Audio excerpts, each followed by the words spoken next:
Okay, so good morning, ladies and gentlemen.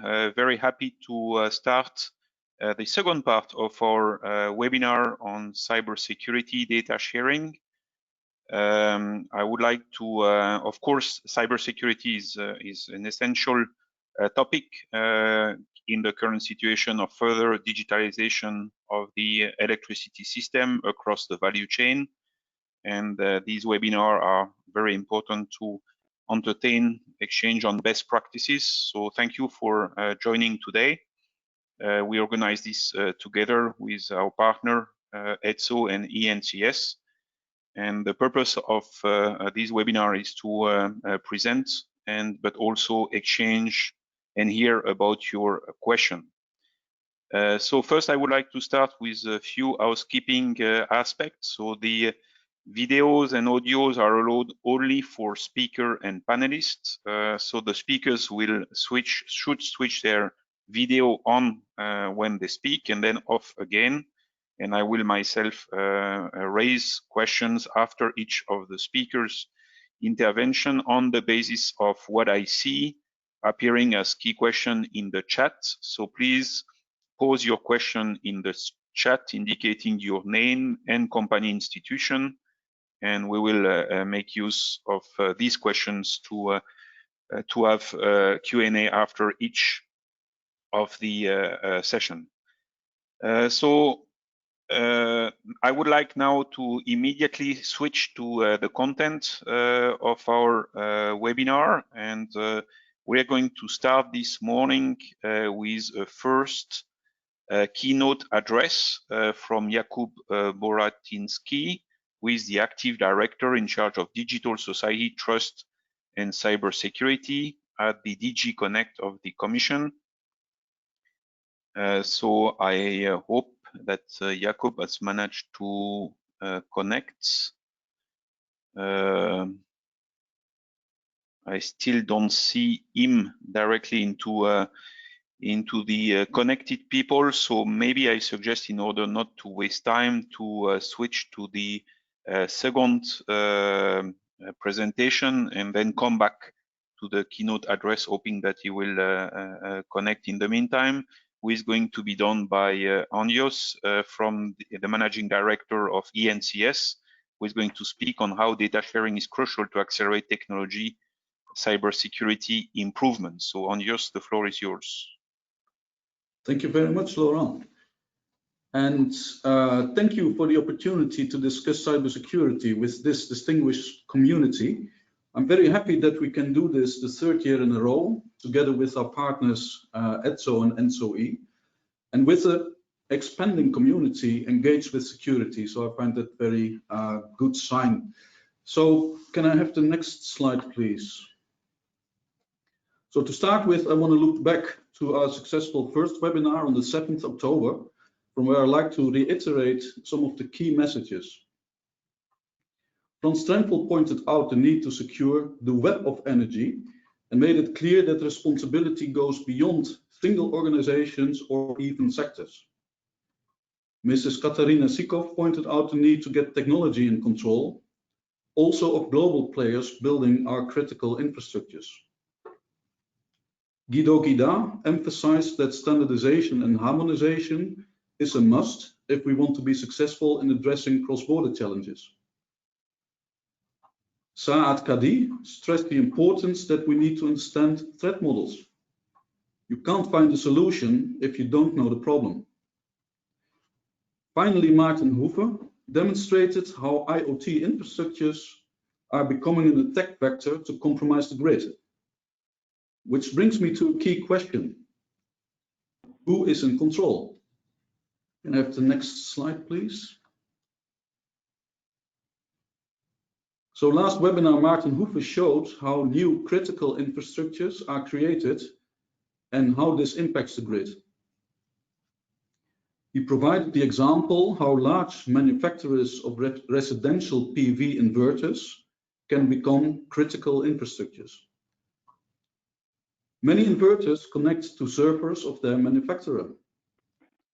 Servers can remotely switch off power. If hacked, all connected solar panels could be switched off. We are concerned about suppliers to build our 5G infrastructure. But do we realize that the same suppliers are already building our IoT infrastructures? Next slide, please. Going a bit further back in time to our joint security workshop in 2018, we concluded that the scale, diversity, and sophistication of threats is developing at a stunning speed. Also, we emphasized that everyone agrees that we need to collaborate and to share. But how can we break down barriers that prohibit collaboration and sharing? So what progress have we made by now, and what progress have our adversaries made? Next slide, please. Which brings me to the question, what can we learn from the adversary? The attacker's side think and act opportunity-based. For them, sharing is the enabler of the business case. If you think about criminal actors and nation-state actors, they have huge budgets, talented resources, and they are results-focused. The defense side has different mindset, focusing on minimum level security and protecting the weakest link, considering sharing of threat and vulnerability information as a risk. Security is considered as cost, not as benefit. So how can we become more effective? How can we leverage our scarce resources more effectively and reward sharing of information? We need to change the paradigm and think and act opportunity-based. How can we involve all talent? Do we have the talent and information to detect and respond to incidents? Next slide, please. So we need to take a proactive approach to innovation, to invest and share rather than to wait and comply. We need a proactive approach to information sharing. We need to focus on before rather than after the event. A good example of this proactive approach is the release last week of distribution automation security requirements by ENTSO-E and ENTSO-E. Taking into account the need to get prepared for incidents, we need an even stronger focus on sharing and resolving vulnerabilities, as this will be the key factor to prevent incidents. Yet we have to take into account that security is a moving target, and we will fail if we limit ourselves to established and formal processes. We have to make sure that we build in flexibility by stimulating complementary informal approaches and to remove constraints prohibiting the participation of the full and diverse talent range in Europe and abroad.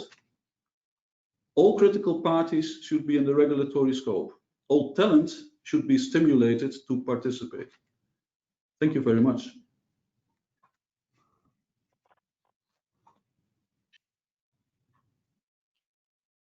So thank you, Andros, for this nice introduction, which is making the link with the discussion which happened in the previous webinar.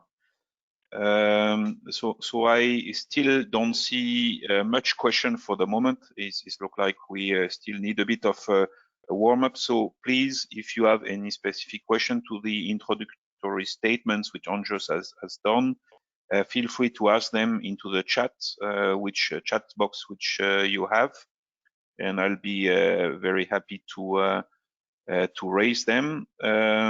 Maybe I would like myself to raise a question. It's clear that we see the threats increasing around the system, and each of us have various experience to demonstrating it. So, Andros, what do you see the direction which has been taken into the drafting of the network code, and which is, as far as I can understand, progressing well, responding to the point which you have made into your introduction? Do you think we are on the right path, or is there any specific items which we would need to consider in view of your points?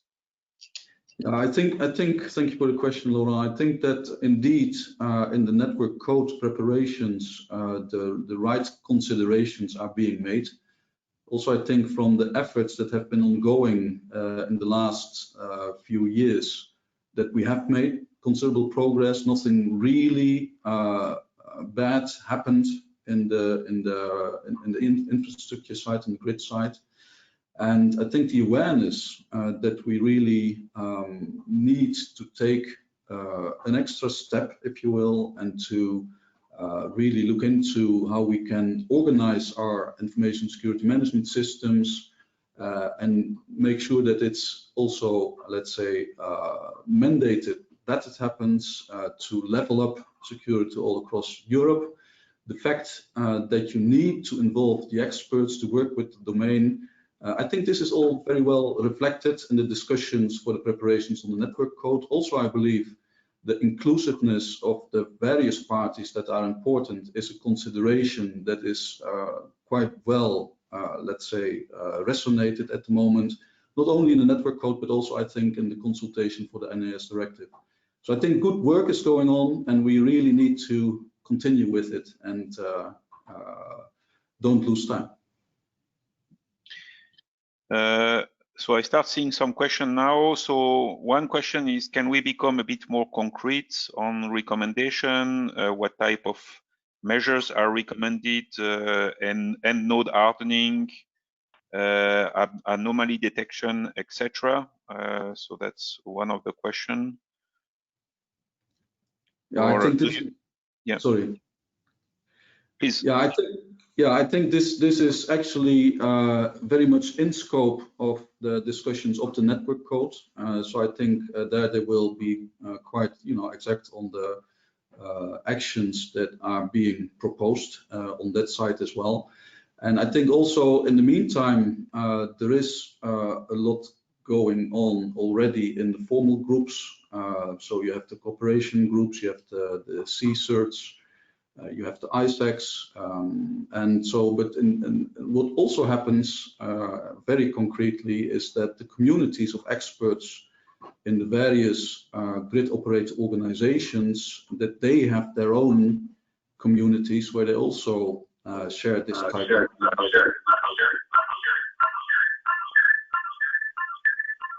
Hello, I'm sorry, Kuba Boratinsky joined, but I see you on the screen, but for some reasons you don't see me. Could you mute your mic, please? Because it's for those who don't speak, please mute your mic. Thank you. So I think this was one of the questions. The second one is, do you think TSOs and DSO need more capacity building related to security threats, particularly given the growing importance to the whole system? What would be your recommendation on yours in terms of better assessing the threats? Yes, I think the threat assessments as they exist today are let's say, step upward also to better understand the cross-border challenges and threats and how to relate this to the systems and what measures are required is ongoing work. The question whether we need to do more, yes, I certainly believe so. I think there is still, let's say, differences in the maturity for the different players in Europe. This is one aspect. The other thing is that the threat landscape is moving very fast and security is moving target. And so to get this in control, to have, let's say, the right approaches in place and that we know how to execute them, which is basically addressed in the ISO 27000K standards, requires quite some effort to up-level the security across Europe. And the last question is how to get these experts more connected with each other moving forward? I think that's one of the key issues that we want to achieve, which appears not to be easy, certainly when it comes to a level of sharing that we really can address the very sensitive topics. And so this is something that has to rely on trust. This has to rely on people knowing each other.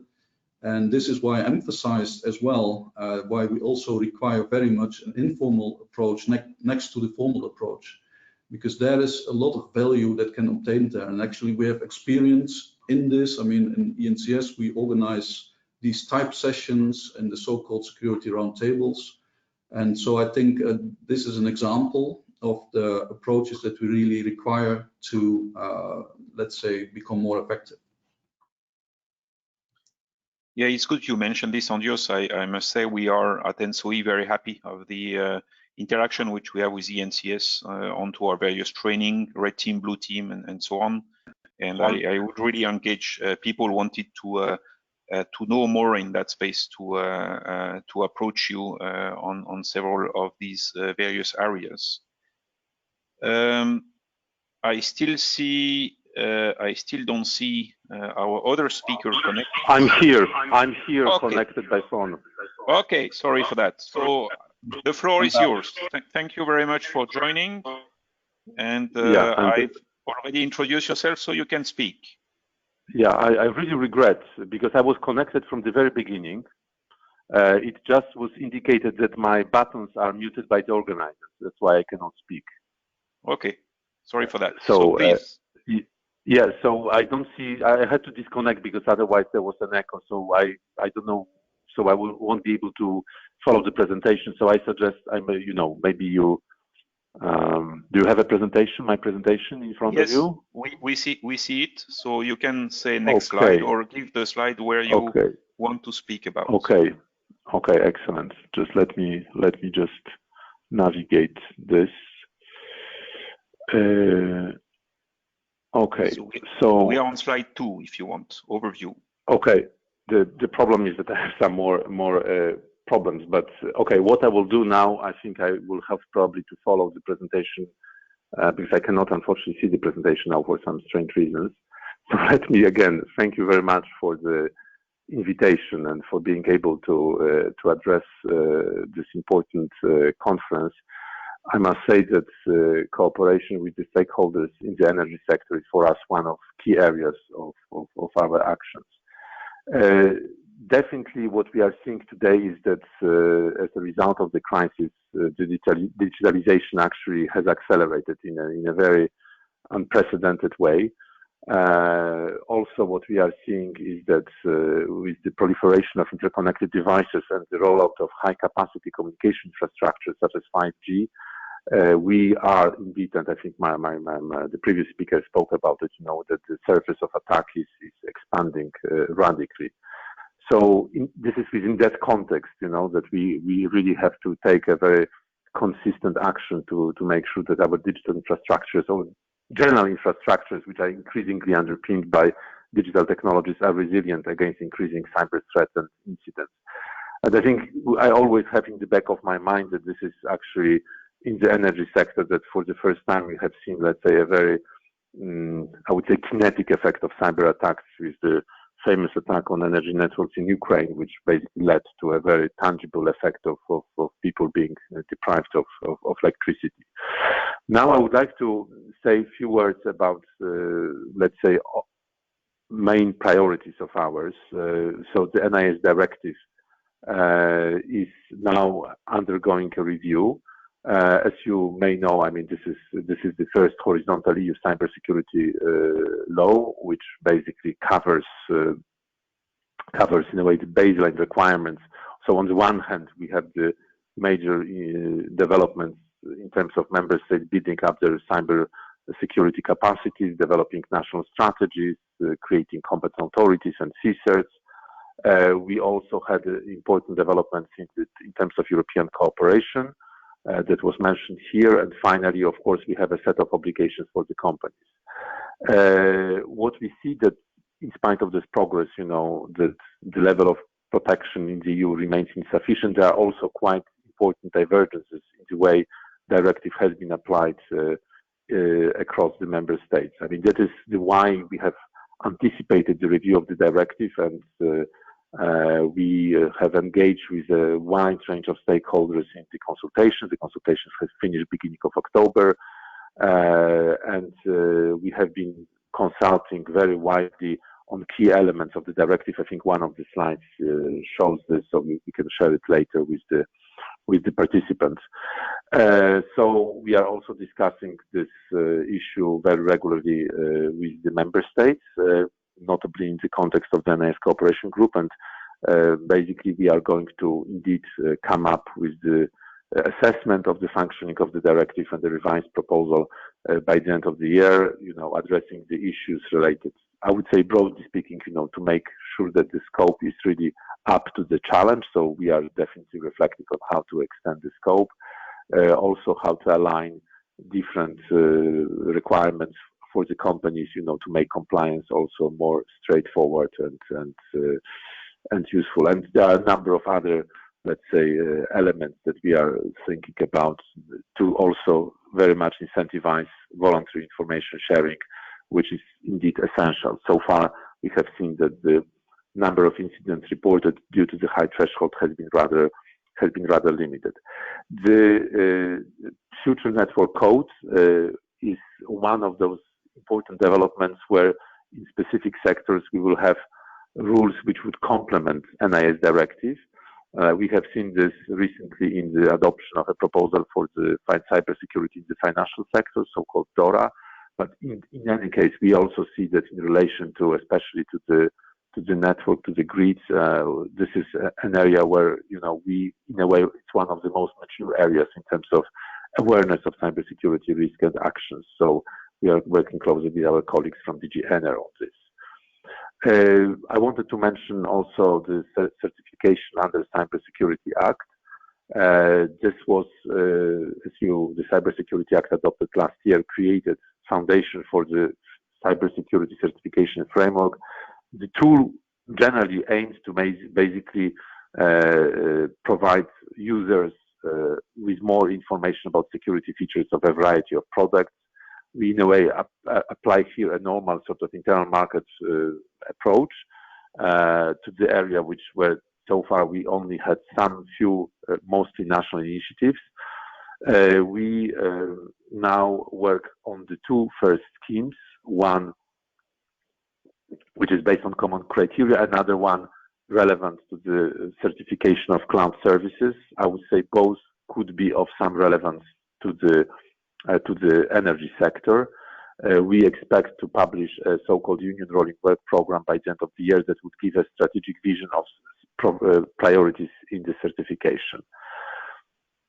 So briefly about network code that was mentioned here. I mean, we very much follow this work with a lot of, let's say, interest. The recast of electricity regulation conferred power to the Commission to develop this network code, specifically targeting the issue of cybersecurity for cross-border electricity flows. And there is already quite advanced preparatory work.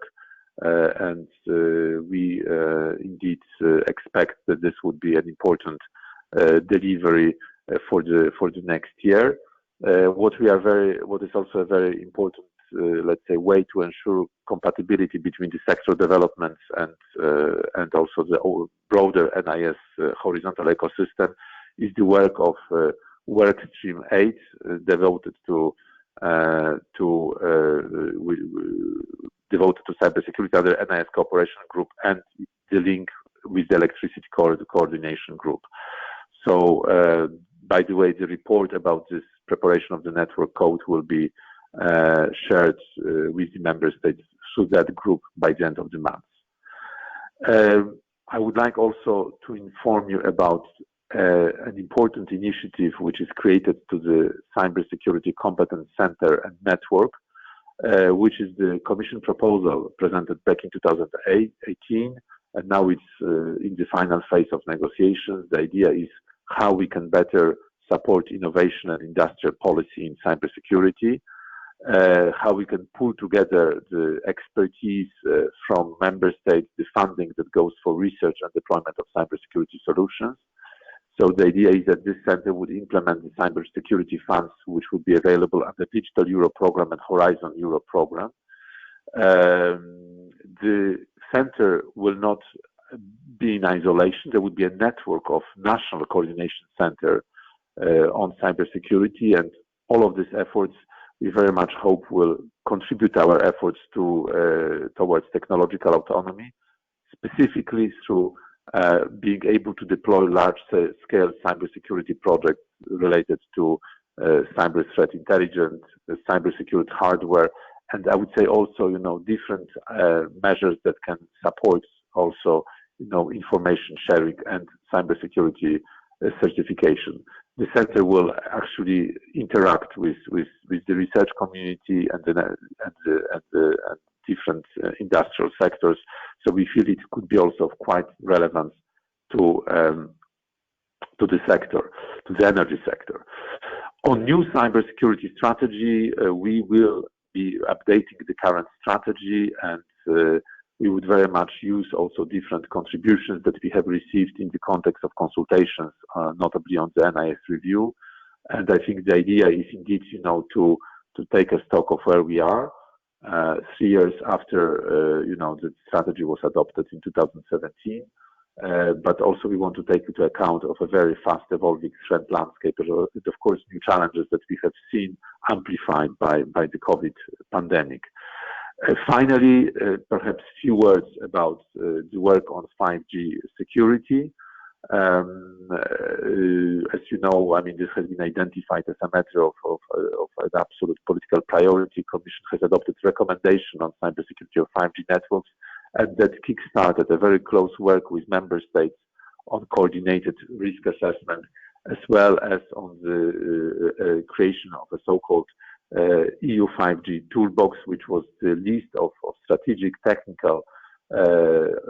and technical measures aimed to ensure that the next generation of communication network would be cyber secure.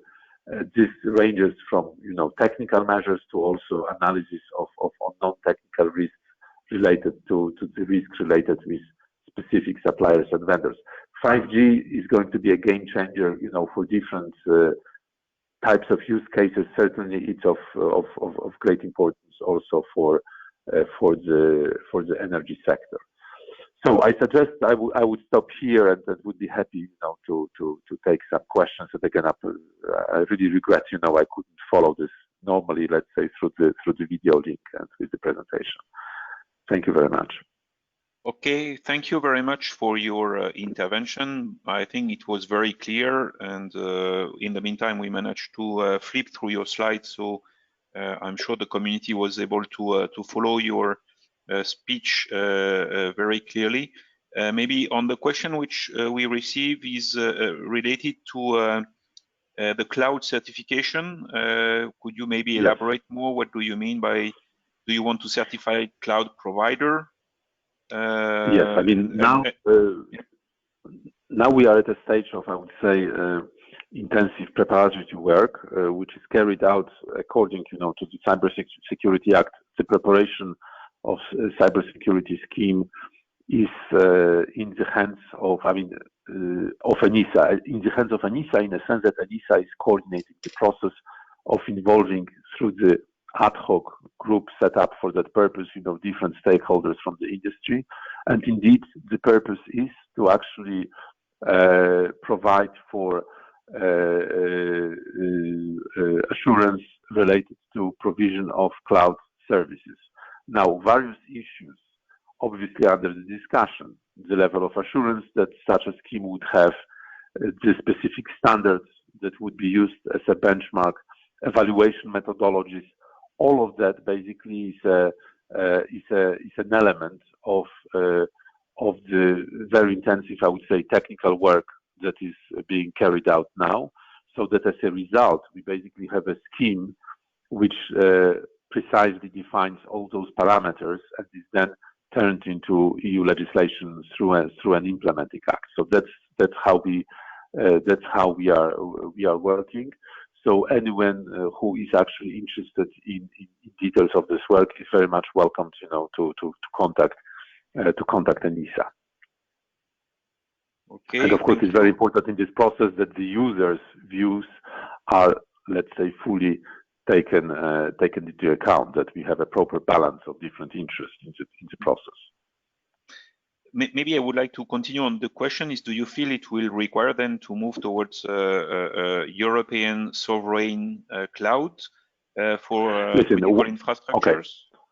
Okay, I think your question goes a bit beyond, because I mean I responded now specifically on the certification framework, which at this stage is, by the way, voluntary certification. Now the question that you raised, of course, is of absolute importance. We just basically had literally a few days ago a very important ministerial declaration, which basically signed by all member states, of indeed building on the idea of European Cloud Federation, building on the idea of Gaia X, the Franco-German project, to move towards European Cloud Alliance, which ultimately indeed would be aimed at developing cloud solutions to be used by European public administrations and industry. So this is really a major priority for the Commission, and we are very much, happy that all member states are basically joining this initiative. Yeah, very interesting initiative. Thank you. So another question is, you talk about NIS review, but what about critical infrastructure regulation? Critical infrastructure is undergoing indeed the review in parallel. So the idea is actually that both proposals, I mean, that this is the assumption at this stage, would be published and presented at the same time, and so we would ensure, of course, the alignment. I mean, where possible, I mean, the alignment between the two instruments. But of course, this is part of the alignment. It's important that it does not lead to any, let's say, confusion in terms of the specific obligations that would be put forward on the company, so that we notably clearly distinguish between cyber and non-cyber risks that will have to be managed. Okay, another interesting, very practical question is, how do you make sure that hackers won't become part of the competence community which gets built through your initiative? Okay, interesting question.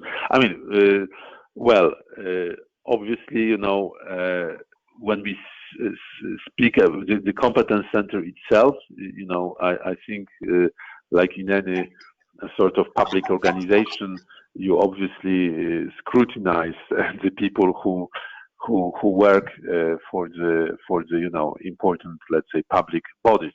Now, in the wider sense, we are actually expecting, there would be a wider community contributing to these activities.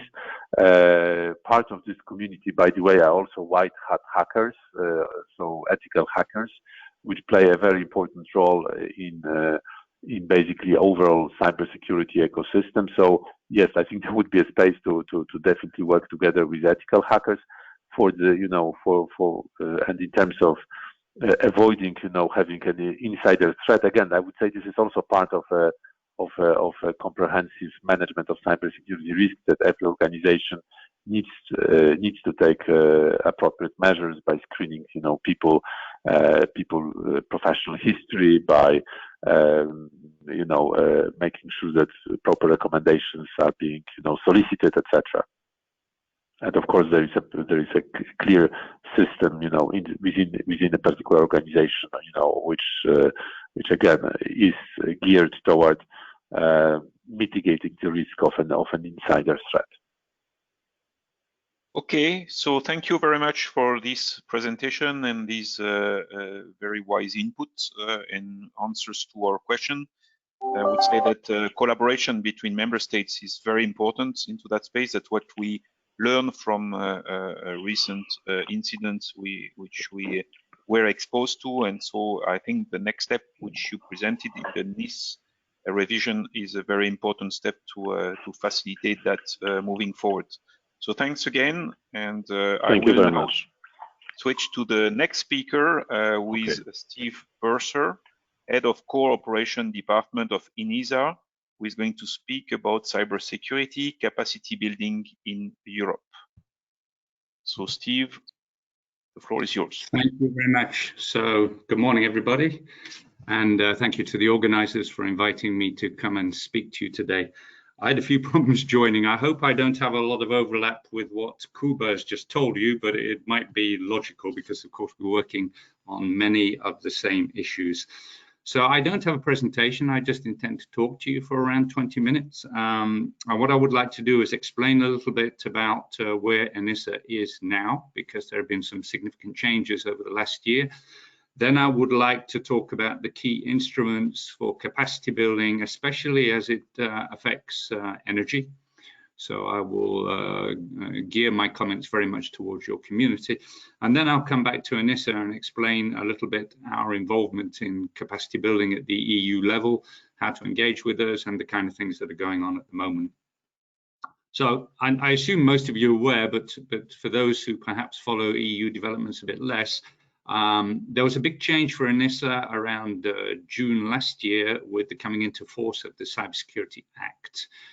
Which was a huge change for the agency. It created what we call ENTSO 2.0, so it gave the agency a permanent mandate, and it also gave them quite a lot of new functions and an accompanying budget. I think in terms of the building blocks, and I'll come to this later, the two big changes are the cybersecurity certification framework, which you will certainly be interested by, and also changes to a bigger role in what I would call the blueprint, which is cyber security crisis communication. But I'm going to come back to that. But very briefly, what does ENTSO do? Well, we have three types of activity which really define our portfolio.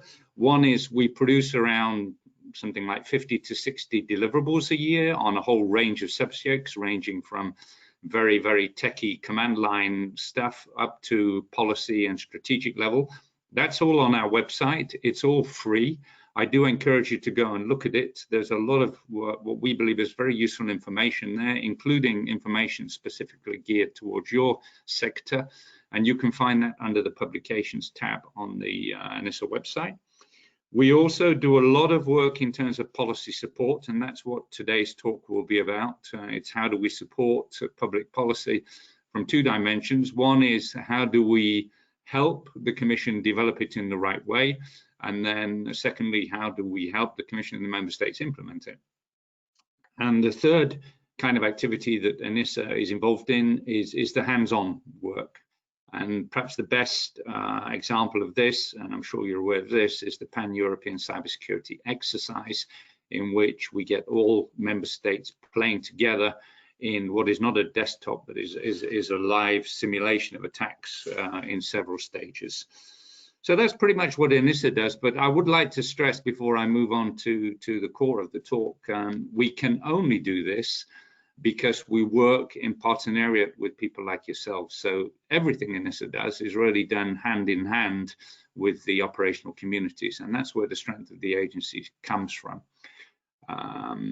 So in that sense, you know, the work we produce is not our work in the sense of ENTSO, it's very much our work in the sense of all of us together. And what we find this approach brings is a strong sense of ownership from people like yourselves, and of course a much more scalable approach because there are many more people involved. Okay, so that's pretty much what ENTSO does. And as I said, Cybersecurity Act June last year really changed things. We also have a new executive director, well, not so new now, he arrived a year ago. But I think with Johan Lepasar, there's really a lot more emphasis on the core mandate as such, and capacity building is certainly one of the big building blocks. So ENTSO is really very much involved in European capacity building in many senses. But let me just say what I believe are the key instruments that the EU is using in your community at the moment, and then I'll go through each of them and explain where we are and what the issues are, and then I will come back to address ENTSO and how we are contributing to it. So I think the first one, and undoubtedly Kuba already touched on this, is the NIS directive. We also have the network code for cybersecurity, We have the Commission recommendation for cybersecurity in the energy sector from 2019. We have the Cybersecurity Act, which I've already mentioned, and we have the blueprint. The blueprint you may be a bit less familiar with. The blueprint is dealing with cyber crisis management in Europe. And if you think about it, at the moment, we have a number of crisis management schemes. We have one for health, we have a political scheme. There are several schemes for several different scenarios. But if you think about cyber, first of all, we don't have a cyber, we are still creating one. But when we do, it will probably not operate alone, because attacks are not likely to be just against computing systems. They're likely to be against computing systems plus the businesses behind them. In your case, computing systems plus energy. So whatever we finally decide on in terms of cyber crisis communication, it will have to be tightly integrated with the other schemes. And it will also have to be tightly integrated with a thing called the IPCR, which is the Integrated Political Response Mechanism. So the NIS Directive, first piece of cybersecurity legislation, adopted in 2016 and announced by the 2013 EU Cybersecurity Strategy. It's essentially concerned with protecting critical infrastructure, and there are two big communities involved. One are what we call the operators of essential services, which are people like yourselves, which are the people really running critical infrastructure. And of course, this has a huge impact on the ability of society to deliver on essential societal functions. But you also have players called digital service providers, who are people running cloud infrastructures, these kind of things, which are nevertheless very important when we have a disaster. For instance, in the Fukushima event, we saw that a lot of communication didn't go over traditional telephone networks, it went over the cloud. And that's one of the reasons why the NIS Directive covers both operator essential services and DSPs. In 2020, Commission launched a review of the NIS Directive. So we are now looking at, how's it doing? What have we achieved since it first was mentioned? Quite a lot has been achieved, actually. We have a very operational communications coordination network consisting of the cooperation group, which is the representative of the member states, and these are the policy setters or the strategic people. And we have the CSIRT network, which has been very active. For instance, in the WannaCry and NotPetya attacks, the CSIRT network was a key building block, I would say. Also, quite recently, as we responded to the COVID-19 crisis, the CSIRT network was a key part of the mechanism, as indeed was the cooperation group. So the NIS Directive has already delivered a lot. What are the issues that we are looking at for the future? Well, certainly it has been noticed that there are many different levels of maturity in incident response between sectors. So this is something, obviously, over time we need to harmonize, because there are dependencies between sectors. For instance, there's a dependency between the banking sector and yourselves, because they rely on energy supply. So harmonizing the incident response mechanism is key. We have found that many member states include more sectors than those listed in Annex 2 of the directive. So here as well, we need to keep up to date, make sure that all the sectors that are listed as critical, as long as they're represented, of course, are taken care of. The identification of the operators of essential services, unfortunately, is not harmonized. So different member states have different ways of doing this. And this is, again, something in the future that we will have to find a solution for. Not necessarily that everybody uses the same procedures, but at least that they are compatible in the way they do things. We have different reporting thresholds. To some extent, of course, you would expect that, because a smaller country like Luxembourg, for instance, would not be expected to have the same absolute thresholds as a large country like Germany, Spain, or the UK. But again, we have to make sure that these reporting thresholds are what we need in a genuinely European environment. They're quite well defined, but as is often said, good is the enemy of better. So this is something we feel needs improving. And last but not least, and this is cropping up in a number of areas, coexistence with other regulatory frameworks needs to be optimized. So, of course, we not only have the NIS Directive, we have the GDPR, we have the Cybersecurity Act, and a number of other directives. So we have to make absolutely sure that they are reinforcing each other and that we're not tripping over our own shoelaces. So that's the NIS directive, and that's where we are. We're looking at how to improve it. Now, in terms of the network code for cybersecurity, so this came out in the context of the EU Clean Energy Package 2016. It proposes a number of technical rules going beyond the NIS directive, so it's a sort of NIS directive plus, and of course it's specifically for the energy sector. In April, DG Energy launched a public consultation on this, and so far what we've seen is that stakeholder consultation points out that common requirements, planning, monitoring, reporting, and crisis management are all things that we need to be continually improving. Again, I don't think really any surprises there, and in the whole of my speech, I don't think there are many surprises, but of course, these are very difficult things to do in a very heterogeneous environment. So then we have the Commission recommendation for cybersecurity in the energy sector. This is 2019, which sets out main issues to be solved and identifies the main actors. Here we see some other issues creeping in, which are not only particular to the energy sector, of course, including real-time requirements, cascading effects, but also combining legacy and modern technology, which is something which is cropping up all over the place, and something which we can't stop. You can't stop people using tablets to smartphones, but we do have to make sure that they are compatible with the legacy infrastructure. The Cybersecurity Act, I already mentioned it. Not only did it create NIST 2.0, but it created this cybersecurity certification framework. So I think this is an opportunity. I think it will take time before we learn how to use it correctly, but essentially it is bringing a genuine digital single market for products, processes, and services, not for anything else. So we can't certify people and we can't certify organizations, but certifying an organization, services, and processes is probably pretty similar to certifying the organization itself, if you think about it. So I think this is a huge step forward. We have currently got two schemes ongoing, which is cloud and common criteria, and both are in a very advanced state of completion.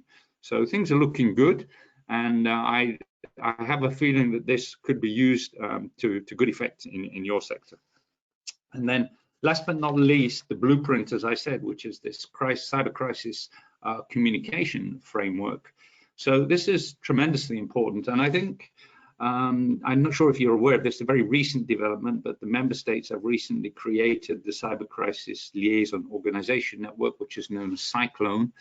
And I think creating effective liaisons between organizations such as the ones present today and the Cyclone group is going to be key to moving forward. So these, I think, are the major instruments that are being used at European level, at least at the moment, to help you with your capacity building efforts. Now, there are many more. I haven't even mentioned the Pan-European exercise, of course, which I will do in a minute. In 2014, the Pan-European exercise was specifically aimed at the energy market. So we learned a lot from that. I think the sector learned a lot too.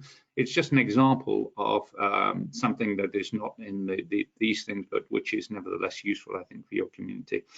So what are we doing? Well, ENTSO-E is supporting the cooperation group and the CSERT network. In particular, we support the NIS Cooperation Group Work Stream 8 on energy. You're probably aware we have done many targeted studies in the area of energy, SCADA systems, smart grids, and similar. We're a member of the Energy ISAC. We run the EU cybersecurity exercise, as I've just said, and we are secretariat for the Cyclone Group. So I think we are well positioned to support yourself and the Commission in making sure that you get the best services, the best return, if you like, from what's going on at the European level in your particular sector. Some ideas for the way forward, because my time is running out, and then I will stop. Number of things I think need to happen. One is, I already mentioned it, we definitely need to harmonize the approach to cybersecurity across the EU so as to avoid weak links in the European grid. Of course, this is tremendously difficult to do, but we have made quite considerable progress, especially since the NIS directive was adopted. We need a common threat and risk assessment for the energy grid, for many areas, in fact, but certainly for the energy grid. And we need common cyber response capabilities. So we need a framework dealing with cyber response that is consistent across the EU. The implementation of the blueprint will have to take into account not only pure cyber, but also the needs of your sector. So if we have a cyber incident, how does it interact with the kind of processes and procedures that you are using if it impacts the energy sector? This is key, I think. Regular exercises here, and I'm glad to report that this is really happening. So I mentioned the Pan-European Cybersecurity exercise, but exercises are blossoming everywhere. And I think this is really good. Okay, you can do a lot with top-down policy making, strategy, etc., but bottom-up, feeding into this policy through the use of exercises and by getting things wrong in a tested environment is a great way to realize where your weak points are. And then, as I say, the Cyclone Group, which is newly formed, and the energy stakeholders should definitely work together, specifically in the area of collaboration on large-scale incidents. So I see that my time is up. I hope that gives you at least an overview of what is going on in the EU environment. Thank you very much. Thank you, Steve, for this update. I think this was very comprehensive, very useful. Maybe one final question. Is ENISA aiming to analyze and maybe recommend any protocol algorithm security measure in general, which are considered as secure and could be basis for common usage across Europe? That's one question. Maybe I would have myself a second one is, how do you see the network code cybersecurity alignment with the NIS, and would you have any specific recommendation in view of the development of this cybersecurity network codes? Okay, so for the first one, it depends which kind of protocol you are referring to. I mean, we do have an incident response protocol which we're standardizing on, which was actually developed by Europol EC3.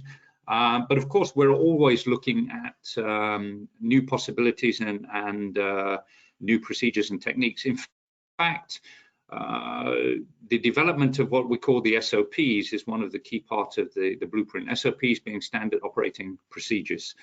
And unfortunately at the moment, but unfortunately it was really the only way forward, we have different SOPs. So we have SOPs for member states, we have SOPs for the European institutions, and we have SOPs for the CISA network. That's fine, and that was the best way to go up until now. What we're aiming at in the future, of course, and it will take some time, is to have one aligned set of SOPs. They won't be the same, so probably there'll still be 3 sets, but they will be optimally aligned, as it were. So the answer is yes, and if your community has something to suggest, we're definitely listening. As you know, the person in my team responsible for this is called Vangelis Uzunis, and he has many connections with your community. So please flag it to us if you think we're missing something.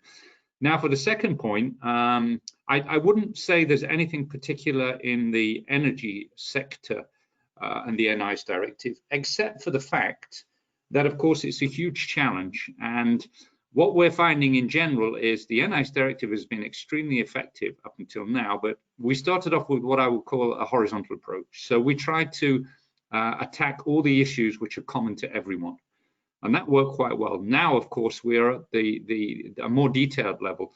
And here it gets interesting because, for instance, when I talk to people in your sector, then normally availability is the main thing. If you don't have availability of electricity, what's the good of having it? Whereas if you go to the banking sector, it's integrity. And if you go to the private banking sector, it's confidentiality. So what is interesting in talking to professionals is that although that sounds obvious, when you get groups of different professionals together from different sectors, they don't automatically stumble on that. And you get a lot of interesting conversations, and then suddenly you realize you're not aiming for the same things.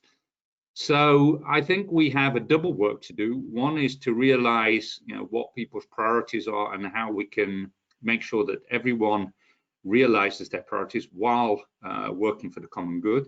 And at the same time, within individual sectors, we need to make sure that you are getting the priorities you need to get, so that we are serving you at a more granular level. And I think that's the big challenge for the next 5 years.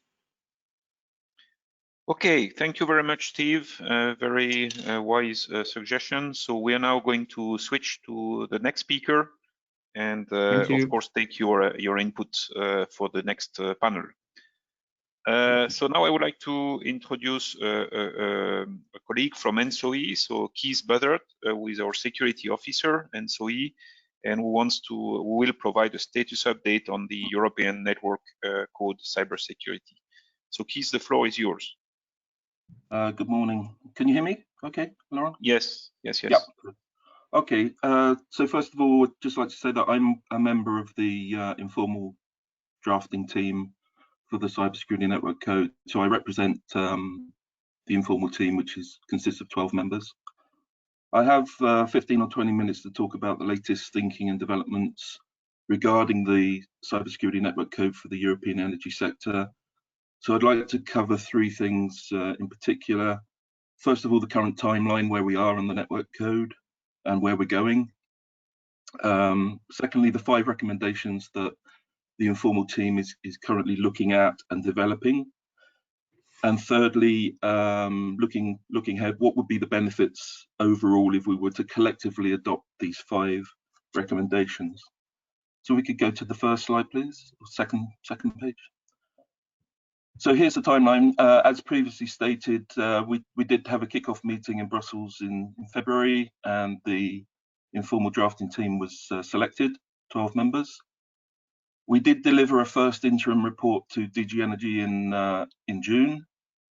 This introduced 6 suggestions, which were basically derived from the Cyber Smart Grid Task Force EG2 group report.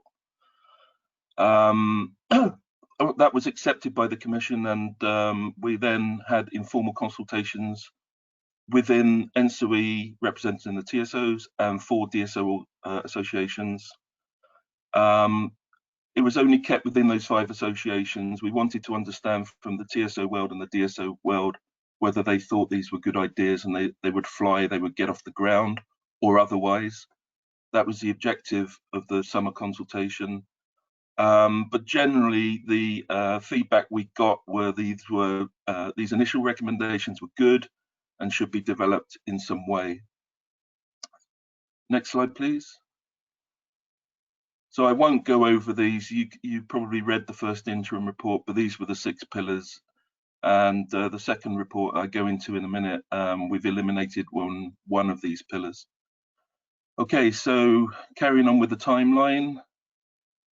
Next slide. Yeah. So let's be quite honest, from the TSO and DSO world, there were some strong opinions. Not everybody agreed on everything. We have to be absolutely honest there. And the major topics, I think, where there were strong opinions, opposite opinions, were particularly on 27001 certification, question like who will this affect? What's the cost versus the benefit here, blah, blah, blah. And also, how would an energy sector product assurance scheme actually work? You know, there's a lot of certification and assurance schemes out there. Why have another one, and why are you proposing another one in particular? So where we are, we're currently now in October. We will deliver a second interim report to DG Energy based on the TSO-DSO feedback, and the deadline at the moment is next Friday for that. So the drafting team is working on this second interim report. I understand that then that second interim report will go for wider stakeholder consultation within the energy sector. We will then gather that feedback and we will then deliver some sort of final report with final recommendations to DG Energy around January time next year.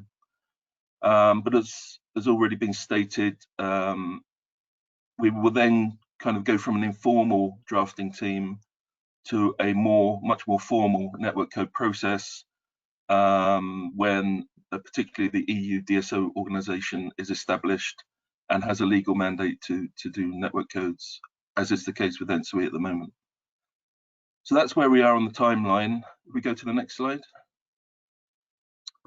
Yeah, so I'm going to show this diagram again later, but the second interim report will basically make 5 recommendations, and I'm going to cover the 3 on the left and the one in the middle in particular now, and I'll briefly mention the one on the right, but the following speaker, Jeff, will probably go into this in a bit more detail, so I don't want to copy what he's going to say on this one.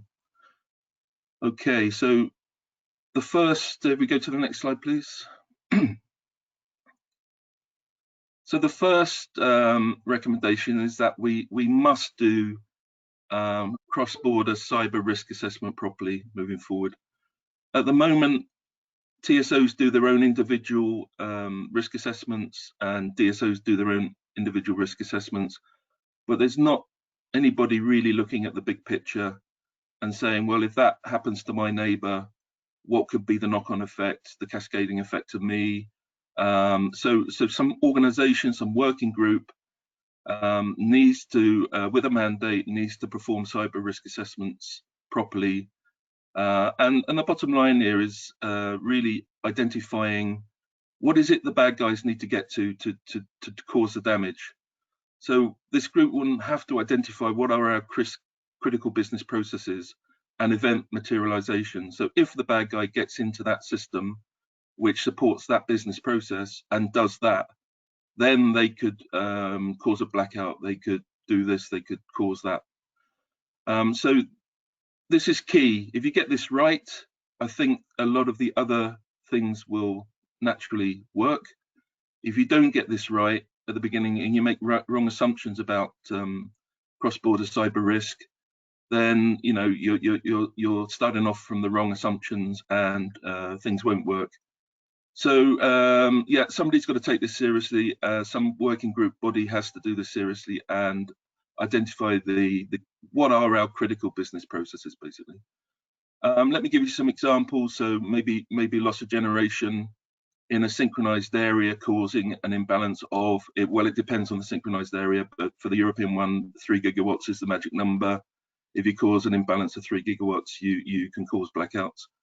Other synchronized areas like UK or Ireland is 1.5 gigawatts. So it depends on the synchronized area you belong to. There's some other key processes like for the TSO world, the common grid model, and we all have energy management systems and distributed management systems which need protection. So I would like to argue that those are kind of critical business processes that would come into scope. This working group also needs to act as the authority on acceptable risk treatment. So this group should decide, you cannot ignore that risk. You have to deal with it in some way and act like that. However, I will repeat, this working group should have no mandate to replace individual company internal risk management activities. Local risk management should remain a local activity. We're talking here about cross-border transmission and distribution risk. If the bad guy has a cyber attack and causes some really bad things to happen, that's what we're talking about. Okay, so that's the first recommendation. The second recommendation, next slide. Okay, so this is probably, we got more comments on this than any other pillar. What we're saying is that any organization or grid participant, it's not necessarily a TSO or a DSO. If they perform one or more of these identified cross-border critical business processes, meeting the thresholds set, then they come into scope. And what we're saying is it should be mandatory. So it doesn't matter if you are or are not a designated operator of essential service under the NIST directive. If you perform one of those critical business processes, you come into scope. It will only work if it's mandatory, we would suggest, and we don't want people loopholes so that people can say, oh, I don't belong. I even though I perform that critical business process, it doesn't apply to me. So the scope of the certification must include all cross-border critical business processes. However, there's nothing to stop the participant going above and beyond this minimum level. So if they want to add other business processes into their certification, the statement of applicability, then there's nothing there to stop them. One problem area that's already been highlighted is maturity. Unfortunately, 27001 does not include any maturity or like peer comparison checks. And there have been some ongoing discussions with ENTSO over the past few months on what to do here. But this is quite a difficult area, I would suggest, and a problem area. But what is the objective here? The objective really is to ensure that all the players who are performing critical business processes come up to the same minimum level of cybersecurity, and we can trust that they're all doing the governance correctly, the asset management correctly, the risk assessment correctly, the ongoing improvement correctly. So that's the benefit of everybody conforming to the same statement of applicability or scoping, as you want to call it. Okay, so let's move on to the next one. So, okay, you've done your cyber risk assessment, you've identified your critical business processes. You then come into scope. This one is basically saying, okay, for each critical business process that you've identified, then some working group or body with a mandate should define appropriate functional and non-functional security requirements. And those requirements should translate into controls based upon 27002 and 27019. Let's be quite honest, at the moment, I would suggest that TSOs, when they procure equipment, or TSOs, when they procure equipment, they all have different functional and non-functional security requirements. The objective here really is to state quite clearly what requirements are required and feed that into the procurement process. Okay, next one, please. Okay, so a body has identified the critical business process. Another body, or the same body, it could be, has identified what functional and non-functional security requirements apply to that business critical process. The next problem area is, okay, so we put that into the procurement process, we buy something. How do we know whether the vendor has complied and meets those functional and non-functional security requirements? This is a difficult area. I'm the first to admit that, and we all agree that this is a really difficult area.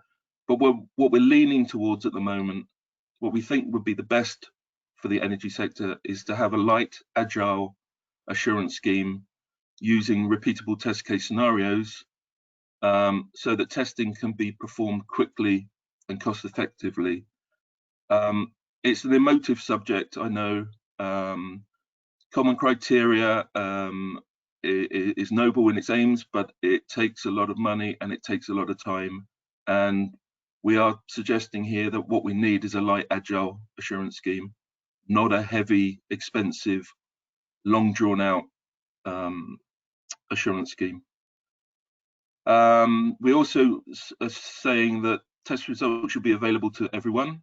So if somebody has something tested, then those results should be available to other grid participants to reduce duplicate testing. And they need to, the testers need to be conform to certain standards and rules. So, but that's it for product assurance. If we go to the next one, which is the last one. So, and Jeff's going to talk about this after me, but what we're basically saying is that there is an issue here about information sharing. Let's be quite honest.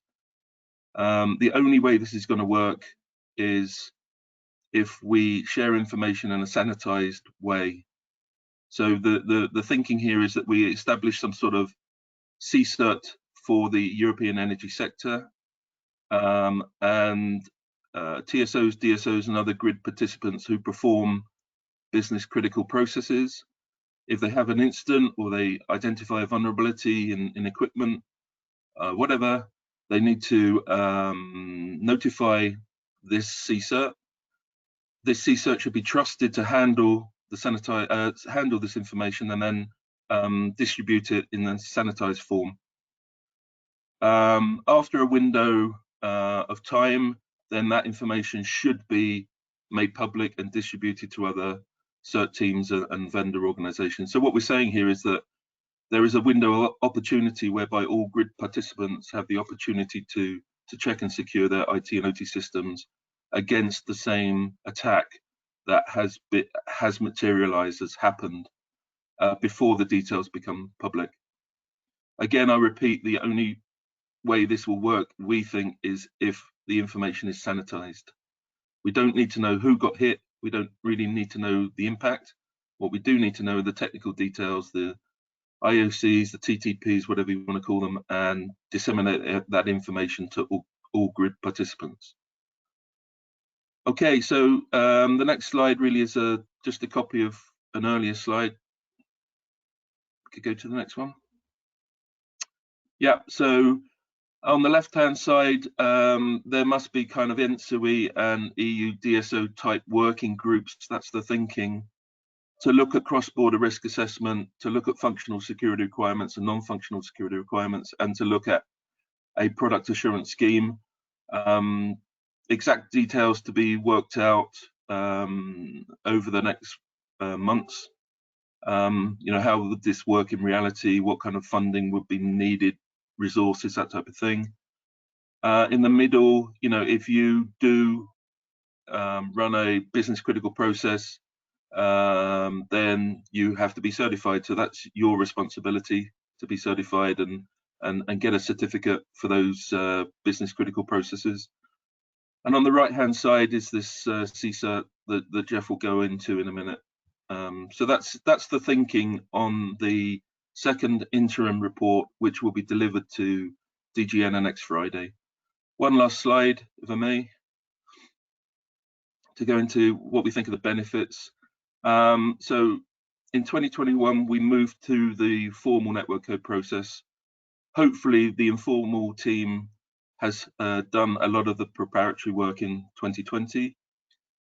We do think that interaction with Energy and DG Connect on the new NIST directive is required, and also with ENISA on the product assurance scheme, because they're working on product assurance schemes and are the authority, I think, on certification schemes now in Europe. But bottom line, a cyber network code has to be pragmatic. I think everybody needs to understand why these measures are required for the benefit of everyone. And the bottom line really is that cross-border shared cyber risk is the responsibility of everyone. So that's why we think some of this should be made mandatory, and everybody, it's their responsibility to protect others in a shared way. So that's it from me.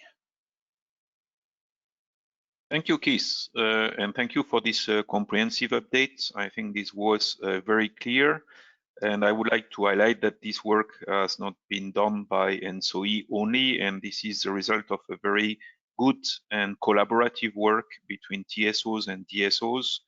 And on both sides, we have supplied very constructive and professional input, I think, to the efforts, which have been summarized here by Keith.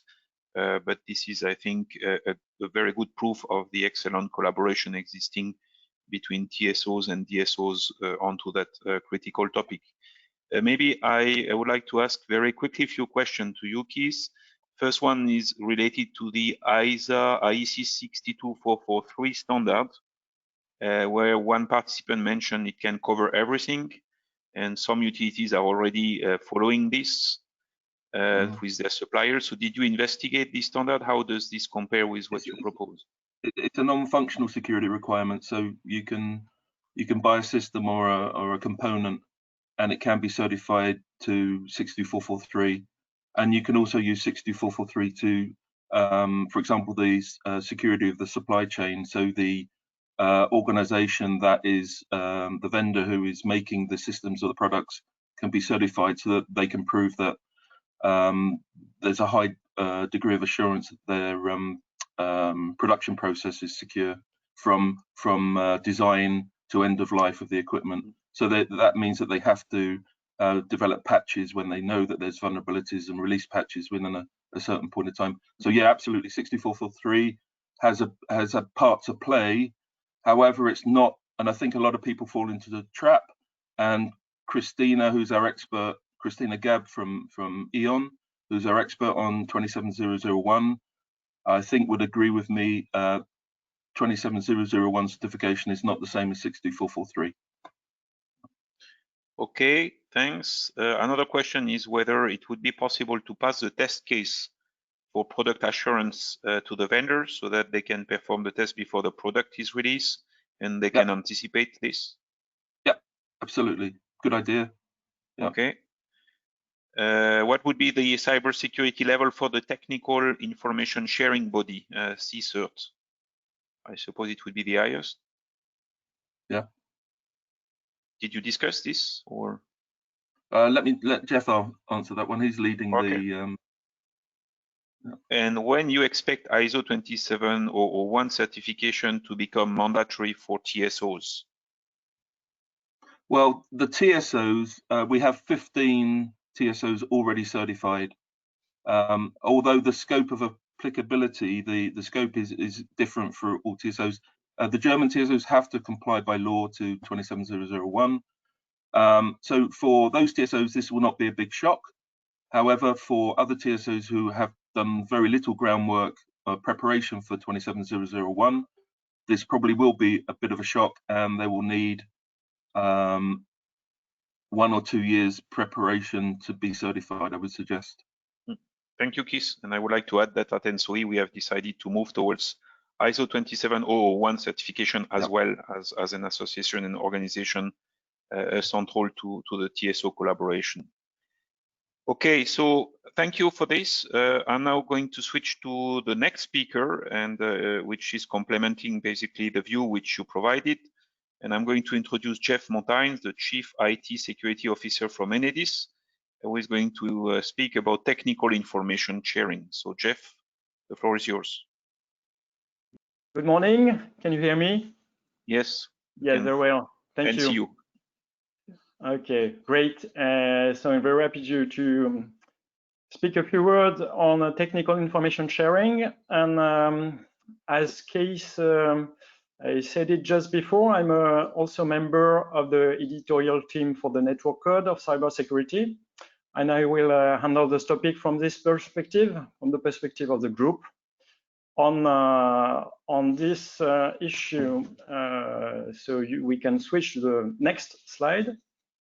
And to start with this kind of introduction, we are living in a, as you all know, in a more and more threatening environment. And you may see in this slide the various number of phishing campaigns and cyber attacks that we noticed during the beginning of since the beginning of this year.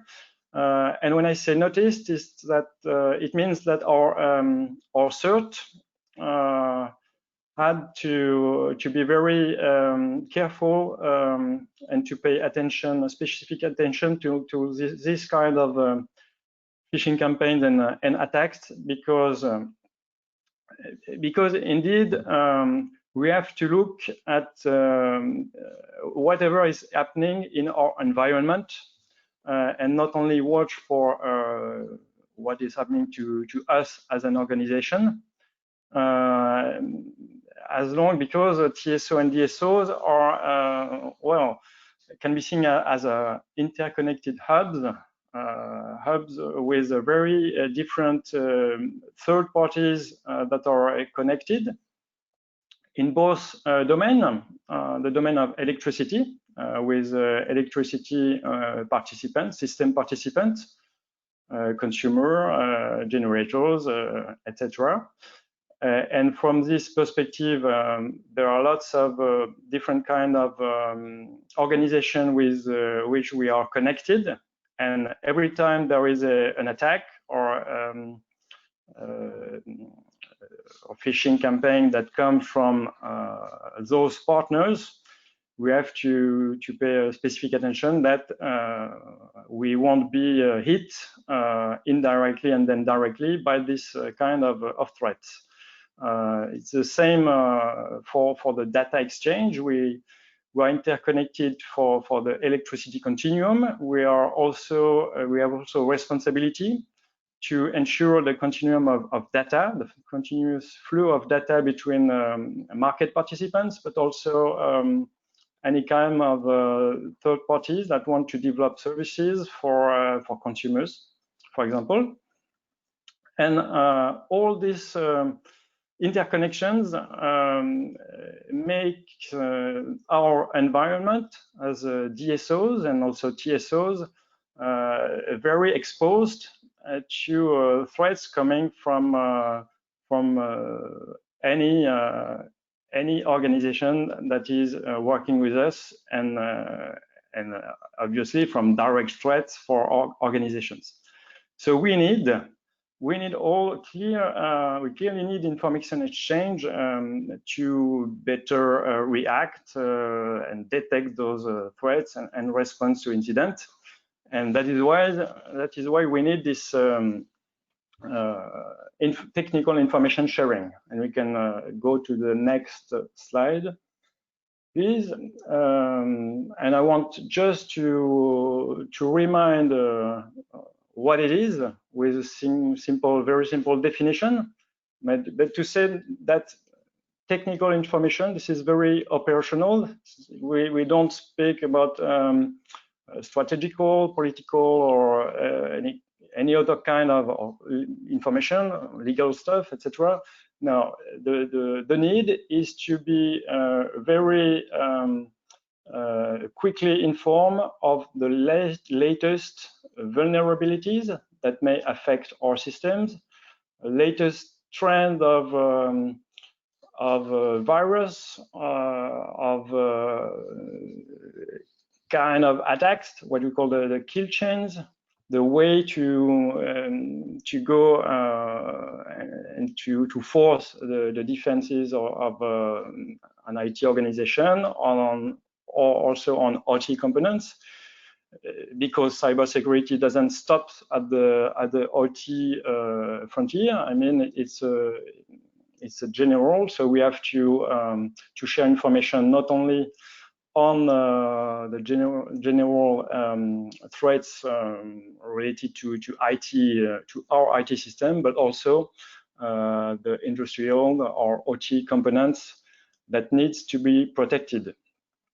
So vulnerability bulletins, what we call the IOC, indicators of compromise, so that are helpful signatures that helps to identify any virus or kind of malware. It can be also IP addresses or specific URL that we know that are compromised, and any kind of also possibly information on threat intelligence or the latest attacks or kind of attacks from outside. Well, then we can switch to the next slide, please.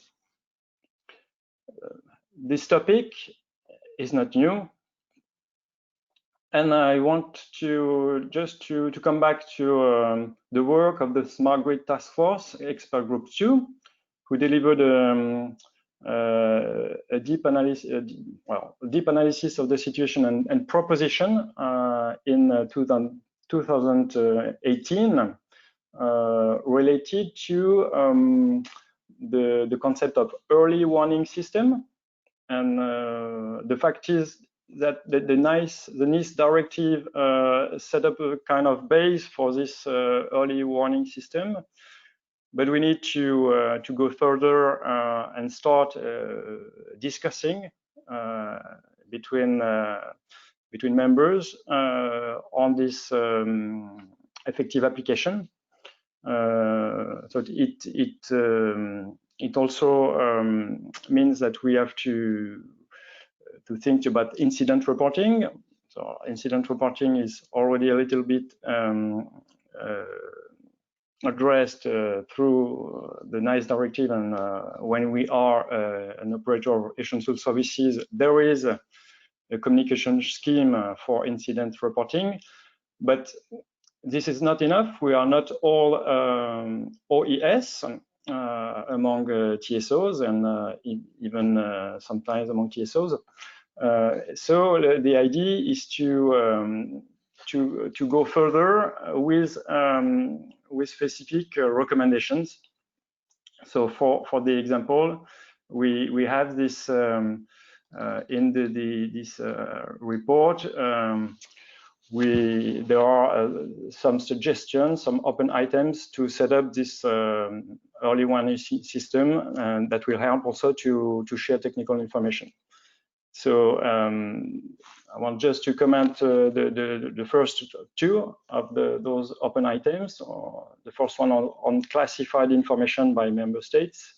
The idea is to have a procedure, an agreed procedure, to see how we deal with classified information, to make sure that this information may be in a kind of sanitized way shared for potential, well, to limit potential attacks and limit the potential victims.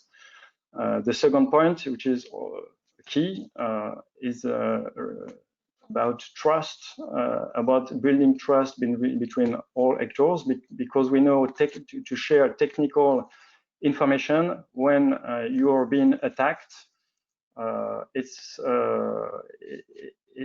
quite an issue, because everybody wants to have this information very quickly. You under attack, you have to react to respond to this event, and you don't have much time to handle those external solicitations and to prepare specifically sanitized, anonymized information to share with the people and the organizations that request those IOC that you have detected. So the trust is key to make sure that the information we will share will remain protected, will remain kind of private if needed, as long as you think it is necessary. And in the previous presentation case, explained that the idea that is currently ongoing between in the expert team for drafting the network code would be to keep this information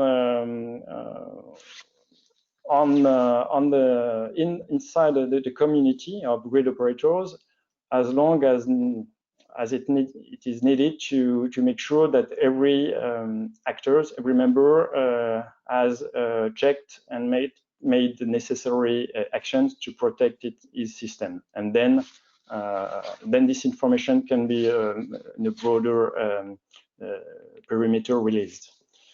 Well, there are also other open items like the communication and the trust anchor between national bodies, the NCAs and the CCERT. Also the exchange with national information sharing platform when existing. This is not the case in every country, or it is differently handled. Well, so and also legal requirements, security of communication, vendor involvement would be interesting point to handle. So this was the base that we used to start our reflection on the network code for cybersecurity. And we can switch to the next slide, please. So just to remind the topics that are currently ongoing within the editorial team, I won't comment it again. About technical information sharing, there are some key points that have been identified. to benefit for all grid operators. And the difficulty indeed lies in the way we will handle the differences that exist between all grid operators. Some of us, I think TSOs and DSOs, some of us are designated OES or not. Some of us may have developed defense capabilities with a SOC or a CERT or CCERT, other not. And all these various situations within the grid operators has also to be replaced in national environments that are also different from one country to another in the European Union. And we can switch to the next slide to illustrate this, this diversity. As you may know, this phrase, one size does not fit all, it also applies to the cybersecurity between different member states. For example, this is the case in France with Enedis. We are directly connected with the national CCERT, the French CERT, and the communication on cyber attacks are mandatory. When you are an OES, you have to inform very quickly the national bodies that you are under attack.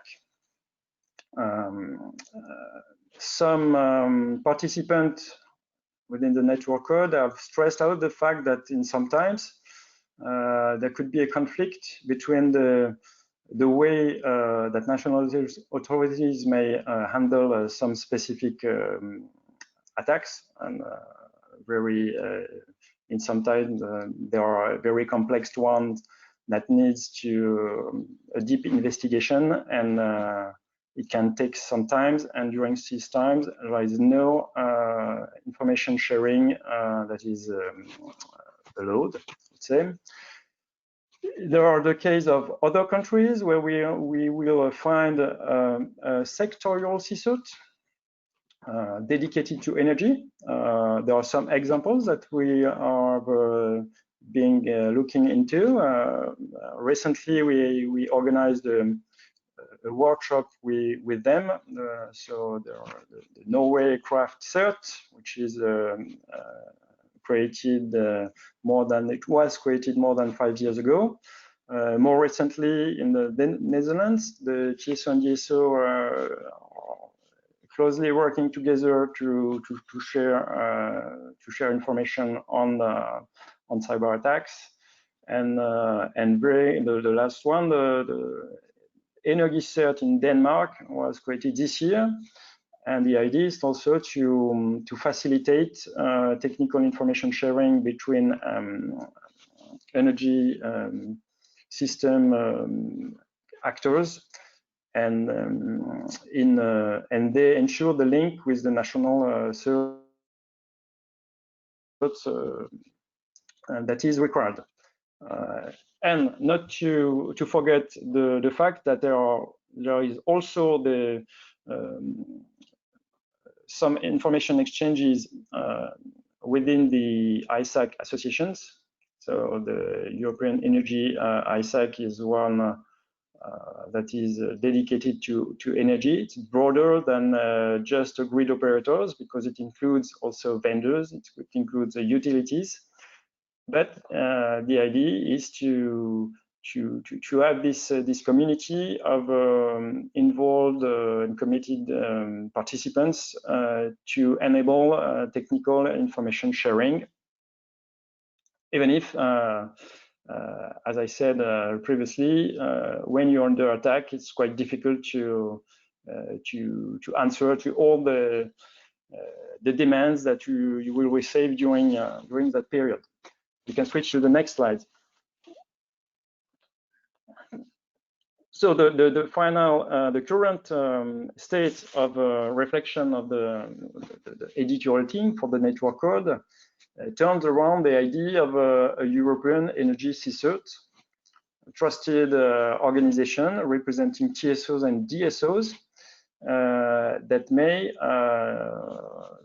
enable to perform this technical information sharing through these activities, collecting and analyzing the technical incident and vulnerability informations from all grid participants, to sanitize this information. That is key to make sure that the trust remains between members, so that the source of the information and the impact of the incident won't be disclosed.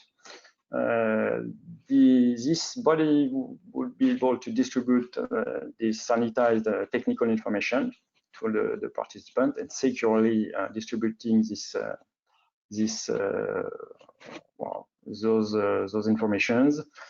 And well, it could be also an occasion to provide expert help for incident response. This is basically the situation. Under discussion is the way we can strongly incite, not to say force, because it's complicated to say you have to force. We force you to share information, but the idea is we need to strongly incite. Or to find a way to strongly incite the grid participants to make this happen, this technical information sharing. This is the beyond the good intentions that everybody is okay and ready to show in the real life. We need also this to happen to be efficient all together. Well, and then in coordination with all existing in various communication schemes in the national, different national legal frameworks. So very challenging topic, but we'll try to make this go further and have a strong proposition in the end. Thank you, Jeff, for this comprehensive summary. The experience of recent incident clearly shows the need to progress in that space. This is absolutely essential. And what we see is the sharing of information on cybersecurity between member states is still a challenge, and I think it's very advisable to go into that direction. I see the time running, so maybe I suggest to go straight into the panel discussion and give the floor to Martin into the panel and introduce the speaker. Thank you. Bye. Bye. So hello everyone, good morning. So this will be the panel discussion with the topic, how should data sharing between stakeholders groups develop? We have 4 panelists today. So the first is Christiane Gabbe, she's the head of security at GNI at Energy, future E.ON. She's also part of the standardization committee for ISO/IEC 27000, and she is the DSO lead in the network code cybersecurity drafting team. We have Rémi Maillet, he's the acting head of the unit security of supply at the Directorate General of Energy, the European Commission. We have Walburga Hemmetsberger, the CEO of Solar Power Europe, and we have Gregor Boyar, the Chief Information Officer at the Polish TSO PSE, and also the Vice Chair of the ENTSO-E Digital Committee, and she's part of the network code drafting team as representing ENTSO-E also. So the process is the same as before. So if you have questions, you can ask them through the question option on the GoToWebinar item, and we'll try to answer them. I don't know if we can cover all questions, but we'll try to pick the most relevant ones. But to start, I would like to give the participants the opportunity to react to the previous presentations. In particular, most presentations mentioned the upcoming network code on cybersecurity. And I think all of the panelists are in some way involved in this future network code. So starting with Remier, the European Commission marked the cybersecurity as the top priority for the new network codes. So why do you find cybersecurity so urgent, and what do you aim to achieve with the new network code? Thank you. Good morning. Can you hear me correctly? Yes. Okay. Thank you for the invitation, and also for the organization of this webinar, because indeed strengthening cybersecurity in the energy sector is, from our point of view, rather urgent. And in DG Energy of the European Commission, we look forward to receive the second interim report of the drafting team of the network code. And in fact, in our view, there are at least 3 reasons why we really need to make cybersecurity in energy at a priority level in our political agenda. The first is the fast evolving threat landscape amplified by the COVID crisis, as explained by Jakob Boratinsky this morning. And we can see that in the energy sector, the number of attacks affecting the energy industry continues to, in fact, increase.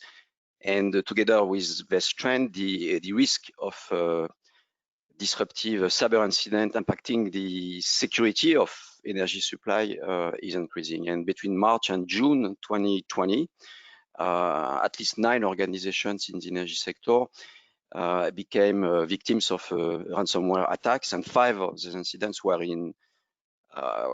with European entities. So not only cyber crime actors are busy in the energy sector, also advanced persistent threat actors keep carrying broad cyber operation in the grid. So that's, I think, that the first reason, so the evolving threat landscape. The second reason why we really need to look at cybersecurity for the energy sector in Europe is linked to our ambitious agenda and the new climate target proposed by the Commission, in fact, which to be successful in the just and green transition, it will be of paramount importance that Europeans have access to affordable and clean energy, but also secure and durable energy.